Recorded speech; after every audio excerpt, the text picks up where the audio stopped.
Nissan unveiled the LEAF open car, an open-air version of the new Nissan LEAF, at a Tokyo forum on zero-emission society. The 100% electric car was displayed at a forum to celebrate the milestone of 100,000 sales of the Nissan LEAF in Japan since the model was first introduced in 2010. More than 90 people, including local and prefectural government officials and company executives, participated in the forum to discuss the creation of a zero-emission society. The new generation of the Nissan LEAF debuted in October 2017, featuring improved range and advanced Nissan intelligent mobility technologies such as e-pedal, the ProPilot driver assistance system and ProPilot Park.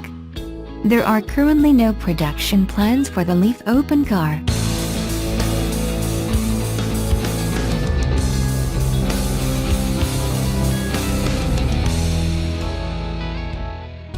The Subaru BRZ is the small and light alternative to the big, powerful muscle car. The Subaru BRZ has been around for nearly 5 years now, and this year it sees a few upgrades. Like the Toyota version, a few extra ponies are under the hood. With 5 more ponies than before, it's hard to tell if it really improves the performance. Some different gearing makes it seem a bit quicker. A 6-speed manual is standard and is a quick shifting gearbox. The clutch take-up is a very small area, so it requires a few miles to get used to. The BRZ isn't the quickest RWD coupe one compared to a Mustang or Camaro, but the smaller size makes it seem very nimble and you can easily see out of the Subaru. A new optional performance package adds Brembo brakes, Sachs front struts and rear shocks for an extra $1,195 to the base $27,645 price tag. The brakes are worth the extra money alone. Those brakes haul down the small coupe with authority. The suspension upgrades help in the bends, though the ride is a bit firm. It could have been the different tires, but the Subaru BRZ seems a bit more hushed on the highway than the Toyota 86. Fuel economy is strength of the BRZ. Styling of the Subaru BRZ differs from its Toyota cousin. The Subaru is a bit more aggressive with a small rear wing and rear lower fascia. It's also stylish with the integrated backup lights. The front end is clean and it seems to have shorter overhangs, giving the appearance of a smaller car. Now with LED lighting, there is a cleaner light cluster up front that adds a nice visual appearance. Fog lights are small and nicely tucked into the front lower grille area. With the dark gray paint on the Subaru, it doesn't stand out as much as last week's Toyota version. Still, the Subaru has a more serious look, and the red Brembo brake calipers hint at its sporty nature.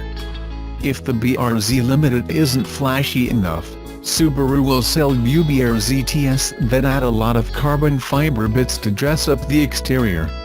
Subaru has given some attention to the interior of the BRZ. It's, again, not the largest interior, but those sitting up front have decent space.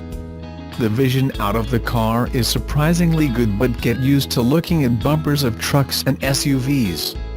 The materials are a nice quality, and the leather and Alcantara trimmed seats are a good look.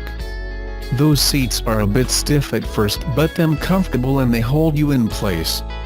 Those seats might feel tight for larger drivers and passengers. Back seats are for smaller children and you still might have to move the front seats forward. The one thing this car doesn't have is the eyesight system you can have with other Subaru models. So while it has cruise control, it's not the radar version that keeps a safe speed and distance for you. There is a 6.2-inch touchscreen for the rear vision camera, and the radio controls are easy to use. Easy climate control knobs and cool toggle switches add to the sporty vibe inside. The Subaru BRZ is a small coupe that's main mission is to be a fun driving car. With modest power and easy handling limits, the little BRZ is a delight to drive, and it's novel for the driver to be in charge. Just don't expect a comfy family car with all the bells and whistles.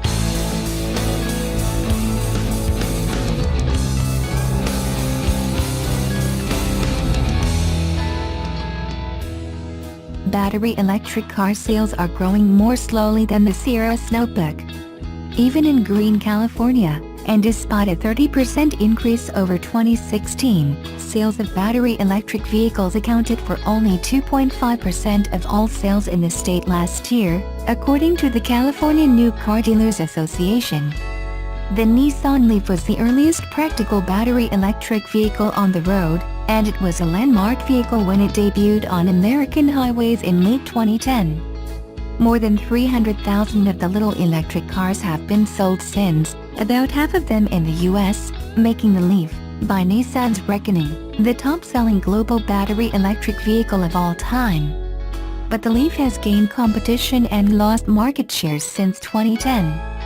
Nissan said it sold 11,230 of them last year. Before you start cracking wise about Nissan needing to turn over a new LEAF, the 2018 actually is a new LEAF. The new model goes farther on a charge, recharges faster, has more features, is better looking and costs less than the 2017. The LEAF profile is lower, longer and sleeker. With sportier edges, it looks more like a car and less like a science experiment than previous models. Range has risen to an EPA-approved 151 miles, up from 107 miles. Powered by a 40 kWh lithium-ion battery, replacing the 30 kWh battery on earlier models. That and some software changes have made the LEAF livelier. Horsepower and torque numbers are up substantially on the 2018 model, which jets silently from corner to corner and up to freeway speed. The range and battery life can also be extended using a variety of driving modes, giving the driver more control over how the LEAF's battery power is spent.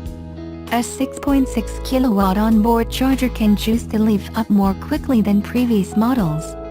Nissan says the LEAF can be charged at the rate of 22 miles of range per hour on a level 2 charger or as fast as 90 miles in a half hour at a fast charging station. Among the standard new features is Nissan's e-pedal, a technology that allows the car to apply electronic braking when the driver reduces pressure on the accelerator. This slows the car and will bring it to a complete stop while returning energy to the battery. With practice, the actual brakes seldom need to be applied at all, which increases range and extends the life of the brakes. Nissan is proud of its ProPilot driving assistance feature, which is available in the LEAF. The program is designed to function as an adaptive cruise control system, applying braking and accelerating as needed and helping the driver steer straight too. The feature is not an autonomous driving system but a hands-on driver assistance tool, Nissan says, that is designed to reduce fatigue and stress by liberating the driver from constant use of the brake and accelerator pedals. ProPilot was first introduced in Nissan's Rogue, which aside from the LEAF is the only Nissan vehicle to feature the system. Nissan has given its LEAF a clean new dashboard look and has used fabric and plastics to produce effective sound deadening. Around town and on the freeway, the LEAF is a nice, quiet car. The driver's cockpit is comfortable and spacious, though the back seats will be a little cramped for full-size adults. Those backseat folks are given cup holders but no plug-in ports for their devices. The storage area behind the front seats is adequate, and gets bigger when the rear seats are folded forward. But as on a lot of battery electric vehicles, there's a battery back there, which will make loading a bicycle or large box a little difficult. The entry-level LEAF starts at $30,875. The car comes in S, SV and SL trim lines. The model I drove was an SV, which differed from the entry-level S by having a navigation system and Apple CarPlay.